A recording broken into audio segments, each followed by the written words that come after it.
Hello students, welcome back. आज के lecture में हम जीएसएम रेडियो इंटरफेस के बारे में पढ़ेंगे।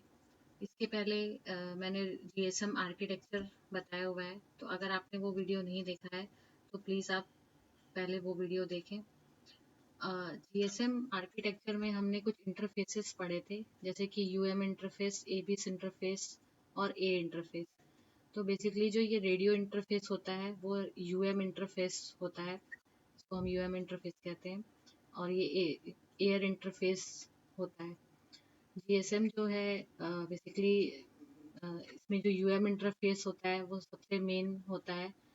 और इसमें बेसिकली जो भी हमने पहले जो टेक्निक्स पढ़ी हुई है मल्टीप्लेक्सिंग में या फिर मल्टीपल एक्सेस टेक्निक्स, जैसे कि मल्टीपल एक्सेस टेक्निक्स में हमने S D M A, T D M A, C D M A, F D M A पढ़ा हुआ है।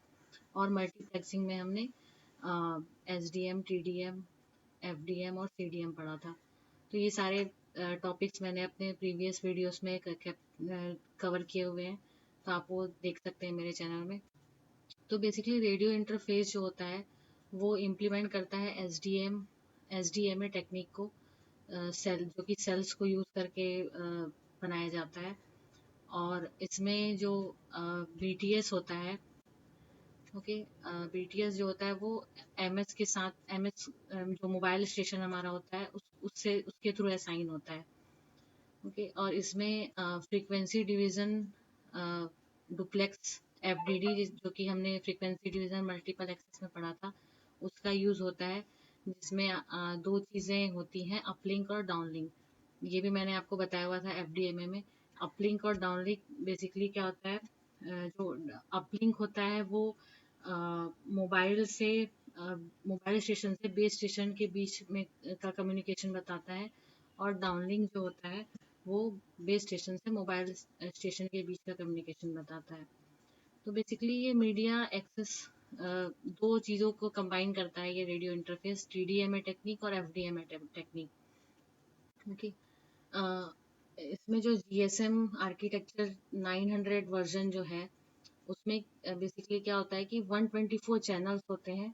और हर एक चैनल जो होता है वो 200 किलो हर्ट्ज में डिवाइडेड होता है।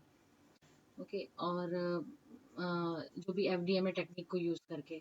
और अगर हम जी एस एम 1800 को यूज़ करें तो उसमें 374 चैनल्स होते हैं। Okay, so due to technical reason channel 1 and 124 are not used for transmission in GSM 900। GSM 900 में पहला और जो 124 चैनल होता है वो यूज़ नहीं होता। और टिपिकली जो 32 चैनल्स होते हैं वो किसी ऑर्गेनाइजेशनल डेटा के लिए रिजर्व किए जाते हैं।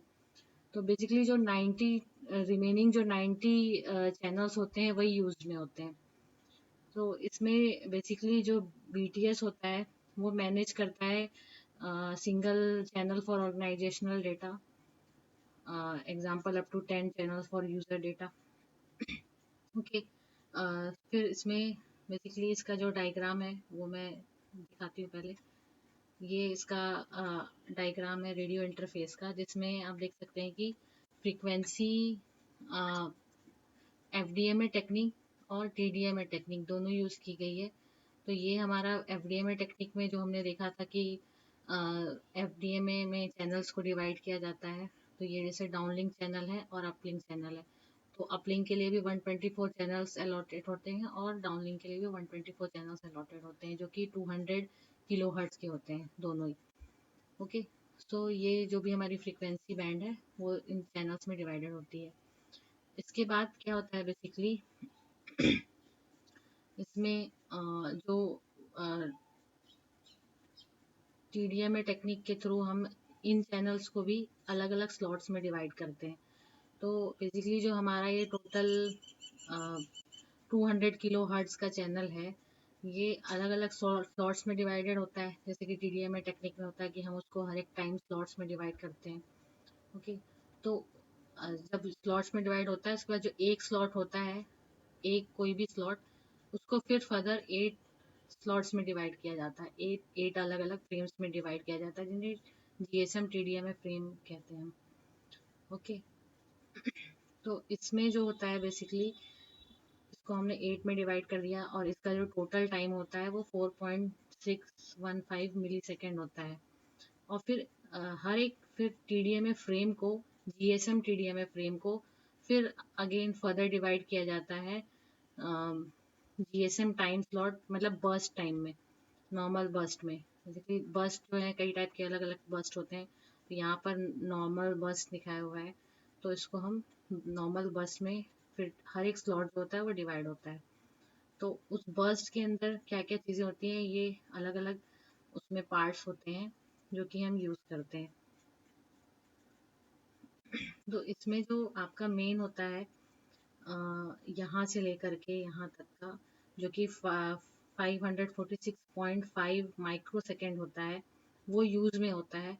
और बाकी जो इधर का जो पार्ट है गॉड स्पेस के फॉर्म में यूज होता है। गॉड स्पेस जो मैंने बताया था आपको TDMA टेक्निक्स में या FDMA टेक्निक्स, हर एक मल्टीपल एक्सेस या मल्टीप्लेक्सिंग टेक्निक में यूज होता है, ताकि इंटर जो भी हो उनके बीच में कोलिजन ना हो, उनके बीच में एक गैप रखने के लिए हम इसका यूज़ करते हैं।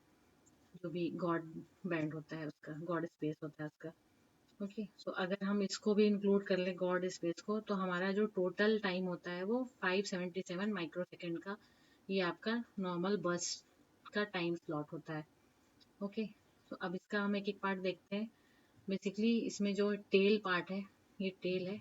टेल जो होता है वो 3 बिट्स का होता है ईच, जो कि डेटा के शुरुआत में भी होता है और अंत में भी होता है, एंड में भी होता है। ओके, सो टेल बेसिकली क्या करता है, वो it is set to zero और रिसीव करता है वो मतलब रिसीवर का जो परफॉर्मेंस होता है उसको एनहेंस करने का काम करता है।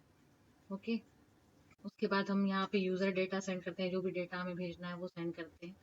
और फिर ये जो ट्रेनिंग स्लॉट है जो कि 26 बिट्स का होता है, या ट्रेनिंग सीक्वेंस को हम कहते हैं, तो ये क्या करता है, ये रिसीवर के पैरामीटर को अडॉप्ट करता है to current path propagation characteristics, और सिग्नल के स्ट्रेंथ को सेलेक्ट करके मल्टी पाथ प्रोपोगेशन में भेजता है।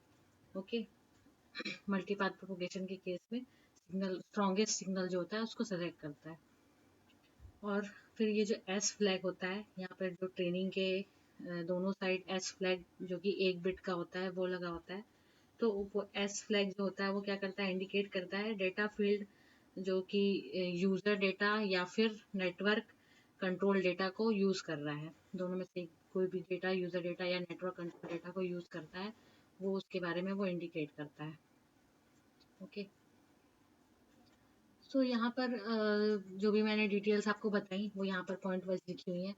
ओके, कि वो जो भी स्मॉल पोर्शन होता है उसको हम बस्ट में डिवाइड करते हैं, जो कि नॉर्मल बस्ट है यहाँ पर इसके अकॉर्डिंग। ओके, और जो भी फर्स्ट एंड लास्ट बिट होती है नॉर्मल बस की, उसको हम टेल कहते हैं। और उसके बाद जो होता है वो ट्रेनिंग ट्रेनिंग सीक्वेंस पार्ट होता है आपका। और उसके बाद होता है एस फ्लैग, जो कि एस फ्लैग जो है वो डेटा फील्ड कंटेंट या फॉर यूज़र या फिर नेटवर्क कंट्रोल डेटा के लिए को इंडिकेट करने के लिए यूज़ होता है। Okay, so apart from this, normal बस जो होता है वो ETSI उसको 4 अलग और 4 मतलब बर्स्ट में डिवाइड किया हुआ है, उसको डिफाइन किया हुआ है। ओके, तो वो अलग 4 कौन कौन से बर्स्ट हैं। एक होता है frequency correction burst. Frequency correction burst जो होता है वो करेक्ट करने का काम करता है मोबाइल स्टेशन से, जो भी to correct the mobile station local to local oscillator. ठीक है, टू अवॉइड द इंटरफेरेंस को अवॉइड करने के लिए विथ नेबरिंग चैनल्स। ओके, उसके बाद जो नेक्स्ट होता है वो सिंक्रोनाइजेशन बस्ट होता है विथ, जिसमें कि क्या होता है, एक्सटेंड करता है ट्रेनिंग सीक्वेंस को। उसमें जो ट्रेनिंग सीक्वेंस हमने देखा अभी वाला स्लॉट, वो उसको एक्सटेंड करता है और सिंक्रोनाइज करता है मोबाइल स्टेशन को BTS टाइम के साथ। ओके, तो ये BTS क्या है, बेसिकली ये मैंने आपको GSM मार्केट एग्जाम में बताया था। Okay, base transceiver system.